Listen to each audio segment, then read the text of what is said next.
주시고 자리에서 일어나셔서 오늘 우리에게 주시는 하나님의 말씀 빌립보서 2장 1절에 12절에서 30절 말씀을 함께 교독하겠습니다. 그러므로 나의 사랑하는 자들아, 너희가 나 있을 때뿐 아니라 지금 더욱 나 없을 때에도 항상 복종하여 두렵고 떨림으로 너희 구원을 이루라.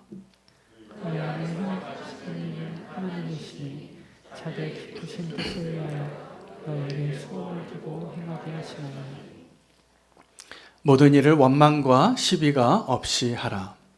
이는 너희가 흥이 없고 순전하여 어그러지고 거스르는 세대 가운데서 하나님의 흠없는 자녀로 세상에서 그들 가운데 빛들로 나타나며 생명의 말씀을 밝혀 나의 다름질이 헛되지 아니하고 수고도 헛되지 아니하므로 그리스도의 날에 내가 자랑할 것이 있게 하려 함이라. 아니 너희의 믿음의 재물과 섬김이 내가 나를 전제로 들을지라도 나는 기뻐하고 너희 무리와 함께 기뻐하리니 이와 같이 너희도 기뻐하고 나와 함께 기뻐하라. 내가 디모데를 속히 너희에게 보내기를 주 안에서 바라나 너희의 사정을 알므로 안위를 받으려 함이니 이는 뜻을 같이하여 너희 사정을 진실히 생각할 자가 이밖에 내게 없음이라. 그들이 다 자기 일을 구하고 그리스도 예수의 일을 구하지 아니하되 디모데의 연단을 너희가 안 하니 자식이 아버지에게 함같이 나와 함께 복음을 위하여 수고하였느니라.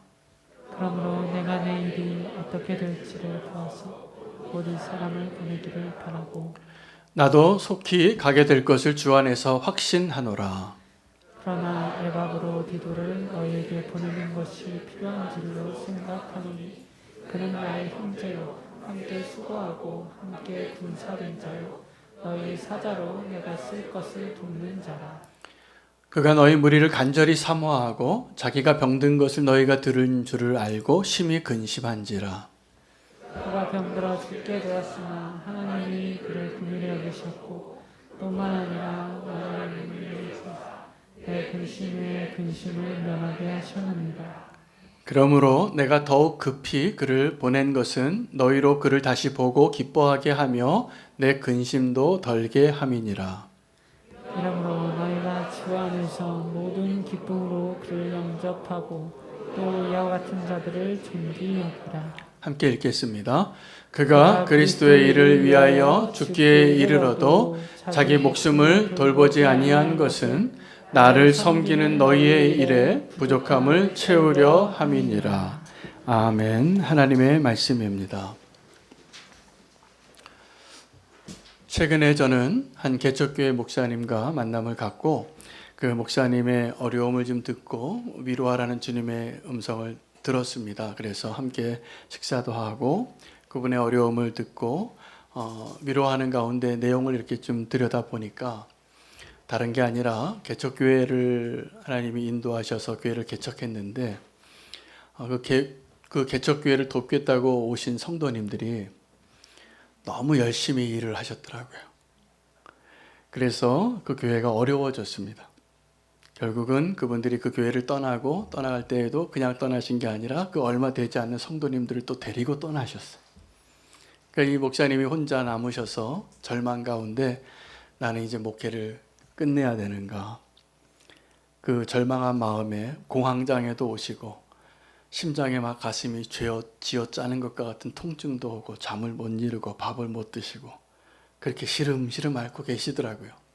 그래서 그 소식을 알게 되어서 그 목사님을 좀 위로하고 함께 같이 그 개척교회의 어려움을 함께 나누는 시간을 좀 가졌습니다. 여러분, 이러한 일들이 지금도 개척교회에 많이 일어납니다. 근데 그분들이 하나도 나쁜 뜻으로 그런 일을 만들지 않습니다. 그 교회에 가서 내가 열심히 교회를 섬겨야지 그렇게 생각하고 굉장히 열심히 일을 하는데 그 열심이 하나님의 열심이 아니라 나의 열심이다 보니까 그 교회를 위해서 내가 열심히 한다고 하면 할수록 교회가 어려워지는 겁니다. 그 도와주러 왔는데 아마 그렇게 열심히 일하셨던 성도님도 마음이 많이 상하셨을 것 같아요. 결과가 이렇게 되어버렸으니. 그런데 이런 일들이 지금도 많은 개척교회에서 일어납니다. 그래서 개척교회를 하셨던 많은 목사님들이 만나면 공통점이 있는데, 처음에 그렇게 신실하게 일하기 위해서 오셨던 분이 많이 떠나요. 근데 저는 그 열심히 일하셨던 성도님의 입장도 이해가 되어지고, 또 그렇게 열심히 교회를 한번 세워보겠다고 하셨던 그 목사님의 심정도 이해가 되어지는데, 안타깝게 우리는 왜 이런 일이 일어나는가에 대해서는 잘 모르고 그런 일들을 겪고 있다는 사실입니다. 오늘도 바울이 오늘 저와 여러분에게 하나님이 일하시는 방식에 대해서 정확하게 설명하고, 이 빌립보 교회 성도들을 위하여 자기가 목숨을 걸고 교회를 세우려고 하나님의 나라를 확장하고 그들을 제자 삼으려고 했던 그 모든 일들이 헛수고가 되지 않기 위하여 다시 한번 고백합니다. 내가 내 몸을 전제로 드릴지라도 나의 수고가 헛수고가 되지 않고 하나님 앞에 상급을 받기를 원하노라고. 여러분, 하나님이 일하시는 방식은 어떻게 되어지냐 하면, 먼저 성도들의 삶 안에서 하나님이 일하십니다. 여러분, 이 차이가 굉장히 큽니다. 그래서 하나님께서 먼저 저와 여러분의 삶 안에서 하나님이 일하시고, 우리에게 어떠한 결과가 맺혀지냐 하면, 하나님이 일하실 때 소원이 하나 생기는 거예요. 내가 주님의 나라를 위해서 이렇게 한번 일해보고 싶다. 그래서 주님의 일을 이제 하게 될 때, 하나님이 열심으로 내 안에서 일하시게 될 때 나도 열심히 생겨서 그 하나님의 일에 동참하게 되어지는 아름다운 동력이 이루어지는 것이 하나님이 일하시는 방식입니다.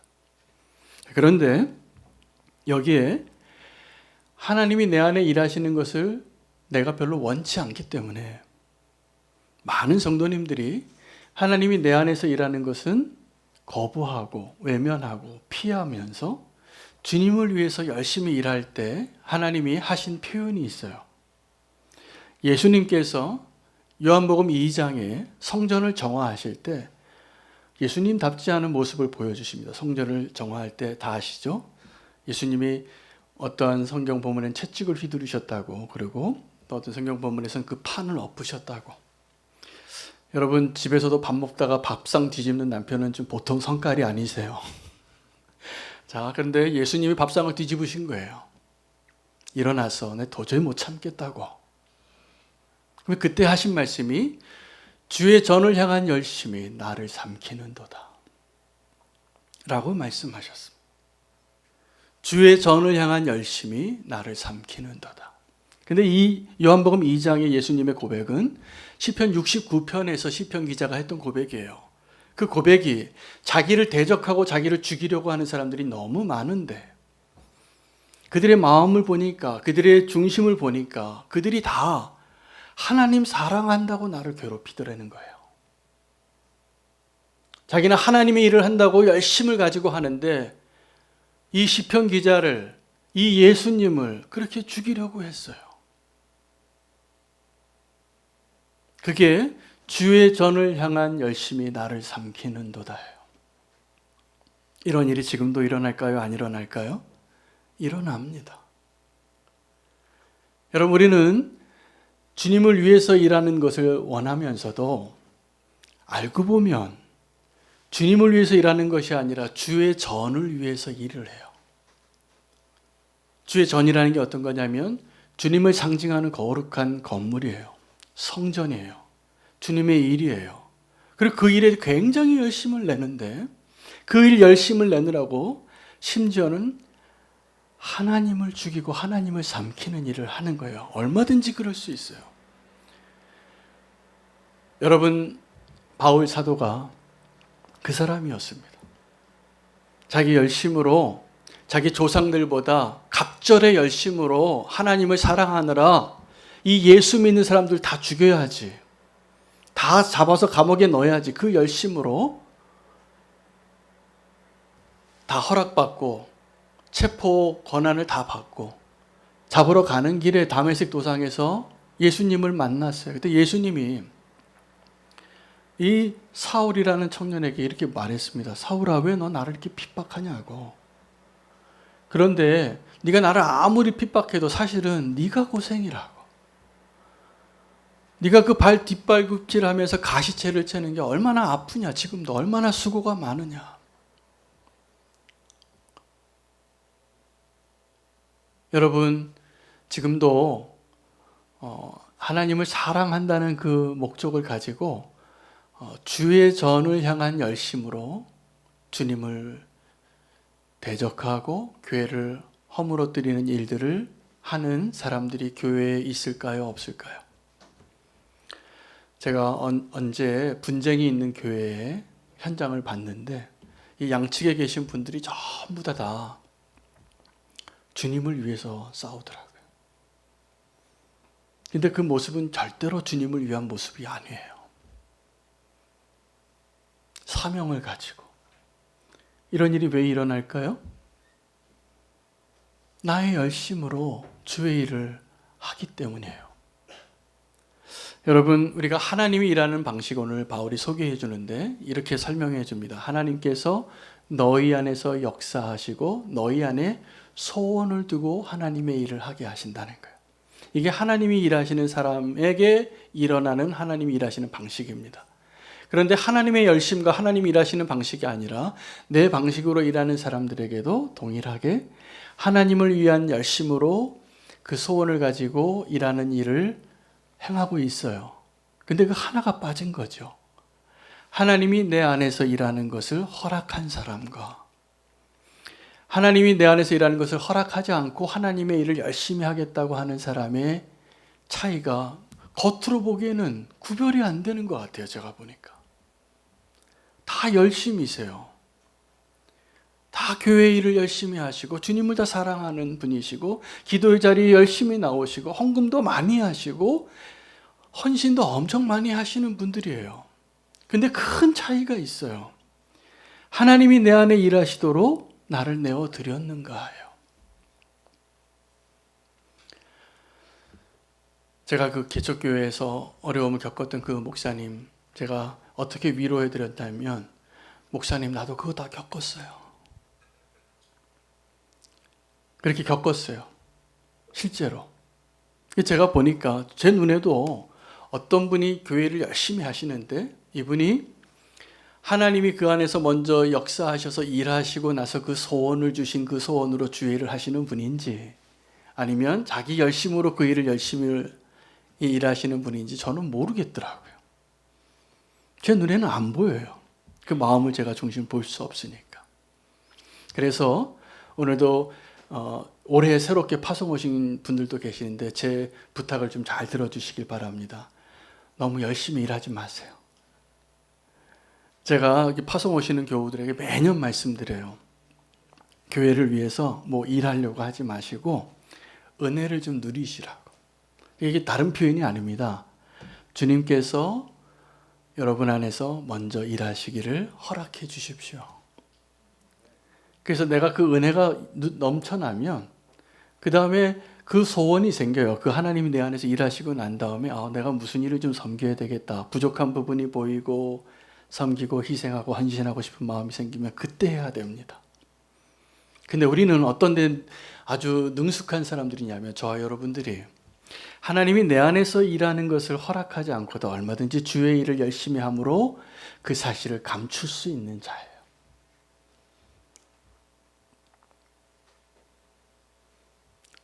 또 하나의 놀라운 특징은 주의 일을 열심히 하는 사람일수록 그걸 감추고 싶은 분이 많다는 사실입니다. 나의 열심으로 하나님이 내 안에서 일하시는 것을 내가 부인하고 허락하지 않고 그것을 피해왔다는 사실을 드러내고 싶지 않아서 더 열심히 해요. 근데 그 열심은 반드시 문제를 일으킵니다. 그렇더라고요. 그래서 그 개척교회에서 그 열심을 내시는 분들이 보면 큰 교회에서는 잘 그렇게 하지도 못해요. 티도 안 나고. 근데 작은 교회에서는 좀 내가 열심히 하고 싶고 내가 좀 인정도 받고 싶고 내 보람도 좀 느끼고 싶고 여러분 정확하게 말하면 그 헌신이 위험한 헌신입니다. 제가 다시 한번 부탁드려요. 처음 파송 오신 교우나 기존의 모든 성도님들이나 다 마찬가지입니다. 내 안에 주님이 일하시는 것을 먼저 경험하기 전에 너무 열심히 일하지 마세요. 결국은 그 열심히 일하면 일할수록 교회를 어렵혀요. 어지럽혀요. 힘들어져요. 교회 문제가 다 그런 분들 때문에 생깁니다. 차라리 아프고 힘들고 쓰러진 분들은 위로하고 세워드리고 격려해드리면 힘을 얻고 은혜를 누려요. 근데 내 힘이 펄펄 살아서 그 일을 열심히 하겠다는 분들이 결국은 누군가에게 상처를 주고 섭섭하고 문제를 일으키고, 근데 그분들의 중심은 다 주님을 위한 열심이 있는데 그게 주님을 위한 게 아니라 주의 전을 위한 거예요. 주님을 위한 열심으로 살게 되려면 정말로 주님이 내 안에서 먼저 일하셔야 합니다. 아멘이세요? 이게 이해가 되세요? 네, 저는 이게 너무나 이해가 돼요. 제가 그런 사람이었기 때문에. 주님이 내 안에서 먼저 일하는 것을 경험해야 내가 어떤 일을 주의 일을 위해서 할 때 열매가 맺혀집니다. 이 하나님의 방식을 알지 못하면 우리는 여전히 내 믿음을 숨기고 믿음이 있는 척하고 열심으로 대신할 수 있습니다. 여러분, 믿음이라는 것이 어떤 거냐 하면 보이지 않는 것을 볼 수 있는 능력이 믿음이에요. 보이지 않는 하나님을 믿을 수 있는 힘, 하나님의 언약, 그것을 의지하고 살아갈 수 있는 힘. 여러분, 믿음으로 사는 게 얼마나 두렵습니까? 정말 어려운 거예요, 믿음으로 사는 게. 그런데 이 믿음을 우리가 또 하나 이 믿음에 대해서 알아야 될 것이, 어떤 사람이 믿음이 있는지 없는지도 잘 보이지 않는다는 사실이에요. 나도 잘 몰라요. 내가 믿음이 지금 있는지 없는지. 근데 내가 정말 믿음이 있는지 없는지를 언제 아냐면 위기를 경험할 때, 유혹을 경험할 때, 그때 내 실체가 드러나요. 내 믿음의 실체가. 이게 고난이 주는 유익이기도 합니다. 내가 어떤 일을 당했는데 정말 믿음이 있으면 그것을 흔들리지 않고 끝까지 하나님을 신뢰하고 흔들리지 않고 그 일에 감당할 수 있는데, 위기가 오니까 내가 믿음이 좋은 줄 알았는데 내 믿음이 막 휘청휘청 거리는 거예요. 여러분, 우리 모두는 그 믿음을 증명해야 될 사명이 있습니다. 믿음이 있는 사람과 없는 사람의 차이가 겉으로 보기에는 보이지 않지만 그 마음의 중심이 못과 같아요. 여러분, 못을 박아보신 분은 아실 겁니다. 못이 새 못을 박을 때는 이렇게 너무 잘못 박지만 않으면, 망치질을 하면 못이 나무에 들어가겠죠. 그렇죠? 새 못은 그냥 망치질하면 잘 박힙니다. 근데 이 마음에 해결되지 않은 상처와 믿음을 갖고 있지 않은 그러한 해결되지 않은 마음을 가진 사람의 마음은 그 못이 구부러진 못 같아요. 그래서 그 못을 박으면 그 못이 박히지 않아요, 사실은. 튕겨지거나 휘어집니다. 그 못을 절대로 박을 수 없어요, 휘어진 못을. 그럼 하나님 우리 가운데 먼저 일하시는 것은 어떤 거냐 하면 그 휘어진 못을 먼저 반듯하게 피시는 일을 하시는 거예요. 이게 너희 안에서 먼저 일하시는 하나님이라는 의미예요. 하나님 우리 안에서 먼저 일하실 때 그 휘어진 못을 반드시 피는 일을 하시는데, 그러면 또 이렇게 착각하시는 분이 있어요. 나는 못이 반듯한 못이고 저 옆에 있는 분은 못이 휘어진 못인데 하나님 저렇게 그 못을 피시는구나, 그거 꼭 필요하다고 생각하는 분이 있는데, 제가 이 비유를 든 이유는 이 자리에 계신 저를 포함한 모든 사람들이 다 휘어진 못이기 때문입니다. 이게 죄예요. 죄는 우리가 휘어진 못과 같은 마음으로 살아가는 자예요. 한 사람도 예외가 없어요. 하나님이 그 못을 쓰시려면, 그 못을 사용해서 나무에 좀 몫으로서의 일을 하시려면 한 사람도 예외 없이 먼저 하셔야 할 일이 있는데 그 못을 피는 거예요. 그 못을 피는 일을 하고 못질을 해야 되는데, 많은 사람들이 내 못을 피는 거는 좀 피하고 싶어요. 이게 고통스럽거든요. 내가 별로 인정하고 싶지 않은 모습이거든요. 네, 여러분, 그걸 인정하셔야 됩니다. 하나님이 내 안에 있는 그 굽어진 못을 좀 피십시오. 주님, 나를 내어드리겠습니다. 내 안에서 먼저 일하십시오. 그리고 나서 하나님이 내 안에서 일하실 때 우리에게 어떤 마음이 드냐면 내 안에 소원이 생기는 거예요. 선한 일을 하고 싶은, 하나님이 원하시는 일을 하고 싶은 그 일에 대한 소원을 주시고, 그리고 내가 자원해서 하는 것 같지만 사실은 그 자원까지도 하나님이 우리 가운데 행하신 일이라는 것을 고백하게 하시는 거예요. 엄청난 차이가 있잖아요. 하나님 내 안에 먼저 일한 인생과 그것을 피하고 주의 일을 열심히 하겠다고 내 안에 그 구부러진 모습을 좀 감추고 싶어서 도리어 열심을 내는 사람의 모습, 이게요 지금은 보이지 않는데 우리는 그것을 증명해야 할 사명이 있습니다. 오늘 이 예배의 자리가 그 일을 해야 할 자리입니다. 여러분 안에 있는 굽은 못을 주님께 펴달라고 내어드리실 수 있으십니까? 네, 그게 주님이 우리 가운데 먼저 일하시는 내용입니다. 바울은 이 빌립보 교회 성도들에게 편지 쓰면서 내가 너희를 위하여 수고한 것이 헛된 수고가 되지 않기를 원한다고 표현합니다. 그는 이 빌립보 교회 성도들이 구원받기를 원했는데 남겨진 일이 있었어요. 자기는 이제 나이가 많이 들어서 은퇴한 목사고 옥에 갇혀 있고 자기 힘으로 뭐 할 수 있는 게 없는데 그 빌립보 교회 성도들을 향하여 자기가 수고한 게 너무나 많은데 아직 끝내지 않은 과업이 있어요. 그래서 이렇게 표현합니다. 그러므로 너희는 내가 너희와 함께 있을 때에든지 함께 있지 않을 때에든지 두렵고 떨리는 마음으로 너희 구원을 이루라. 빌립보 교회 성도들이 바울의 사역 초기부터 동력했던 아주 소중한 동력자들이었습니다. 물질로 돕고 기도로 도왔던 자들입니다. 그들 가운데 많은 사람들이 다 구원받은 자들이었을까요? 아니었을까요? 구원받은 자들이었어요.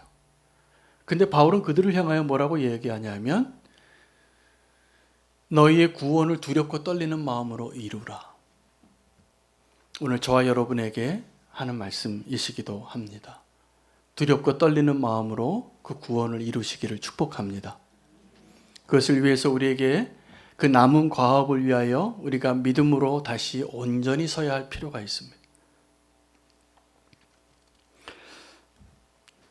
후회 없는 헌신이란 내가 지금 주님의 일을 위하여 이렇게 달려왔는데 그 열매를 맺기까지 그 열매가 헛수고가 되지 않기 위하여 내 목숨까지도 기꺼이 번제물로 드릴 수 있는 그 마음이에요. 자기 생명이 중요하지 않아요. 무엇을 위해서요? 저 빌립보 교회 성도들의 구원을 이루는 일을 위해서.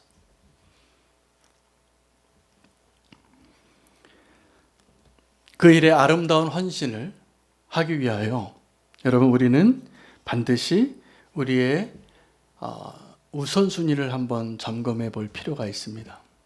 오늘 이 자리에 청년들도 계신데 제가 청년 때 한동안 주님을 인격적으로 만나기 전에 어떤 표현을 많이 하고 살았냐 하면 내가 나중에 돈 많이 벌면 장로가 돼서 교회를 세우고 주님의 일을 열심히 하겠다고.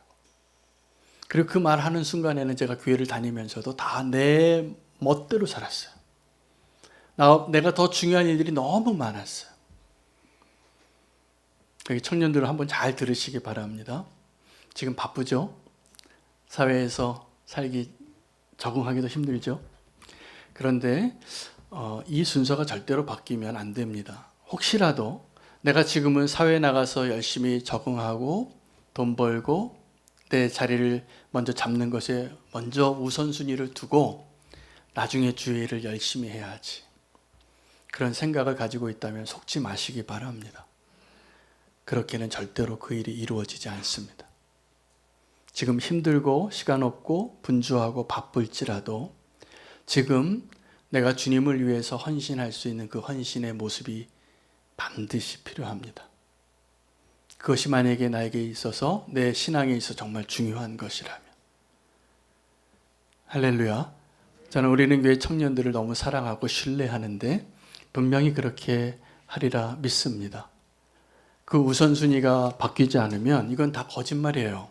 내가 세상의 일을 먼저 열심히 하고 나중에 주의 일을 열심히 하겠다고 아무리 서원하고 머리 깎아도 그거 안 됩니다. 여러분, 하나님 앞에 나의 삶을 드리고 내가 예배할 때 구약에서는, 구약 시대에는 우리는 지금 이렇게 예배를 드리지만 그때 당시에 그들이 하는 예배는 제사를 드리는 거였습니다. 근데 제사를 드릴 때 가장 핵심은 번제물로 자기의 생명을 대신해서 잡아야 할 제물을 가져오는데 그 제물이 흠이 없어야 합니다. 그게 하나님이 요구하신 거였어요. 자, 근데 그 제물이 제사를 계속 드리다 보니까 처음에는 아주 감격으로 드렸는데 1년 있다가 또 드려야 하는데 또 1년 된 송아지를 가져와야 돼요. 이게 좀 비싸요. 근데 여기 흠이 있거나 다리가 절거나 좀 모자라고 좀 온전하지 못한 것은 값이 반값이에요. 여러분 뭘 가지고 제사를 드리겠습니까? 그런 생각 혹시 안 들겠습니까? 이거 곧 1시간 뒤에 내 손으로 죽일 제물인데 좀 싼 걸로 드리자.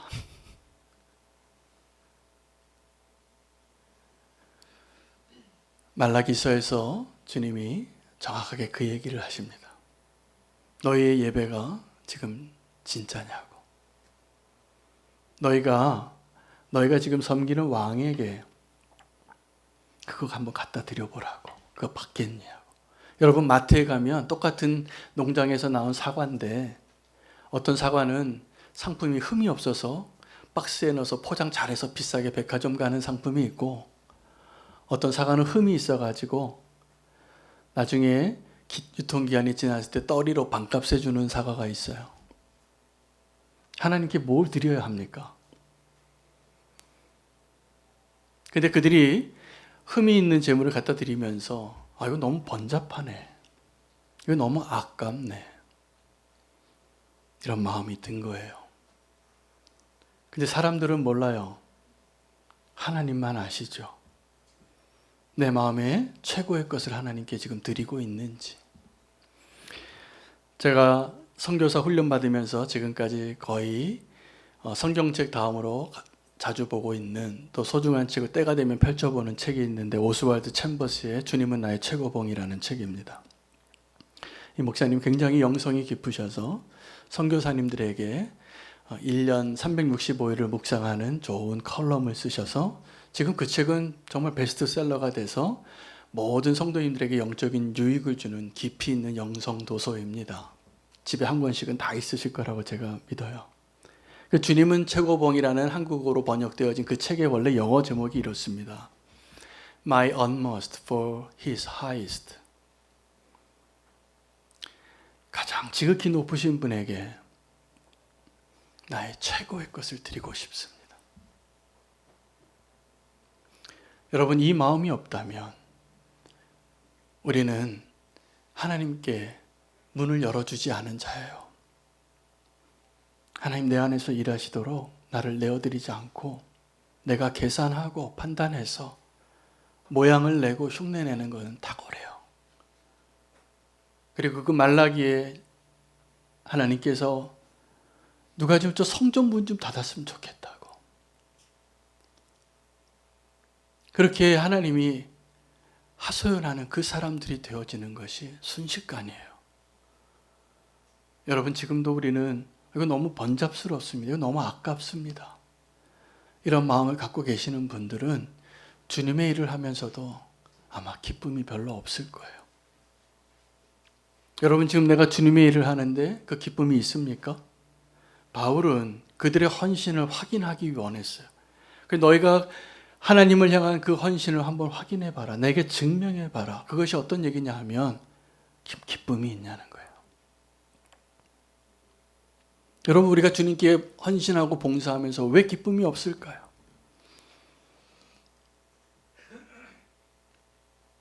사실은 우리가 주님께 동력하고 주님의 일을 하게 되면 기쁨이 넘쳐나야 되는데 아무리 고난이 올지라도 날마다 옥합을 깨트리는 게 우리의 본 하나님이 원하시는 모습이어야 할 텐데 왜 그럴까요? 우리가 다른 열심으로 하고 있는 거예요. 하나님의 열심이 내 안에 먼저 이루어지는 그 우선순위를 꼭 바꾸지 마시기를 바랍니다. 여러분 지금 청년의 때나 장년의 때나 노년의 때나 동일하게 지금 하나님이 나의 최고봉의 자리에 있지 않다면 우리의 예배 다 가짜예요. 우리의 기쁨이 다 가짜예요. 왜 예배가 더 기쁘겠어요? 세상에서 노는 게 훨씬 기쁘지요. 주님께 나의 최고봉을 드려본 사람이 알아요. 그 기쁨을. 이제 바울이 이 빌립보 교회를 향한 그의 수고가 헛된 수고가 되지 않기 위하여 그 남겨진 과업을 위해서 두 사람을 보내기로 작정합니다. 한 명은 디모데고 한 명은 에바브로디도라는 사람이에요. 둘 다 신실한 동력자이죠. 여러분, 하나님의 동력자가 되는 것이 축복이죠. 네, 동력자가 되려면 같은 마음을 품을 수 있어야 돼요. 같은 일을 하는데 같은 마음을 품을 수 없다면 빨리 다른 일 하는 게 나아요. 근데 주님의 일을 한다고 하면서 주님의 마음을 품고 있지 않다면 그건 자기 자랑을 위한 거고 자기 만족을 위한 거고 자기 과시를 위한 거가 분명해요. 왜요? 첫 번째 단계가 빠졌기 때문에. 주님이 내 안에서 내 마음 안에서 일하는 것을 허락하지 않기 때문에. 저는 오늘도 이 말씀을 통해서 저와 여러분의 마음 안에 하나님이 정말 먼저 일하시기를 축복합니다. 그래서 한번 잠깐 좀 멈춰보세요. 내가 지금 뭔가 열심히 일을 하려고 하는 그 열심을 내려놓고 하나님이 내 안에서 지금 일하고 있는 증거가 있는가? 그 증거는 다른 것이 아니라 기쁨입니다. 주님이 내 마음을 다루는 것이 기뻐지는 그 기쁨. 오늘 저와 여러분에게 필요한 가장 소중한 하나님의 은혜입니다. 디모데는 그 노년의 사도에게 유일하게 보낼 수 있는 동력자였던 것 같습니다. 다른 사람이 많았는데 이 빌립보 교회 성도들을 향하여 같은 고난을 갖고 같은 마음을 가졌던 아들과 같은 자였고 또 한 명은 에바브로디도라는 사람인데 그 사람은 자기의 목숨을 내걸 정도로 이 바울을 사랑하고 바울을 섬기는 일에 헌신했던 사람인데 그러니까 죽을 병에 걸렸었어요. 근데 그 죽을 병에 걸린 것을 어떻게 이 빌립보 교회 성도들이 알게 된 것을 인하여 그가 근심이 많아졌어요. 나를 위해서 근심할 텐데, 걱정할 텐데.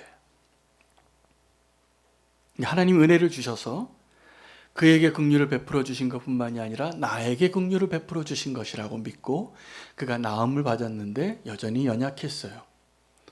그래서 그 연약한 자와 동일한 마음을 품고 있던 아들과 같은 두 사람을 빌립보 교회로 보내는 것이 그 남은 과업을 끝내기 위한 바울의 선택이었습니다.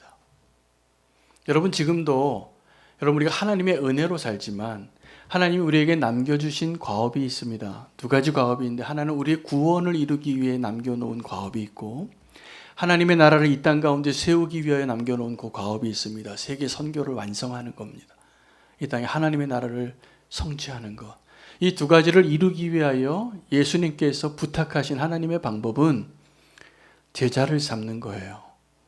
여러분, 제자는 예수 그리스도를 온전히 닮아가는 자고 그 제자를 삼는 자로 또 만들어내는 게 제자의 핵심입니다. 부족함의 자리가 보이신다면 내 안에서 또 이 세상에서 누군가 복음을 듣지 못한 자에게 그것이 헛수고가 아니라 정말 열매 맺는 하나님의 그 열매를 보기를 원한다면 오늘 하나님과 동역하는 법을 잘 배우시는 은혜가 있기를 원합니다. 오늘 전체적인 바울의 서신서의 본문 가운데 핵심은 하나님이 일하시는 방식을 깨닫고 인정하는 겁니다. 그래서 나의 열심이 아니라 하나님의 열심으로 그 일에 동참하시게 되기를 축복합니다.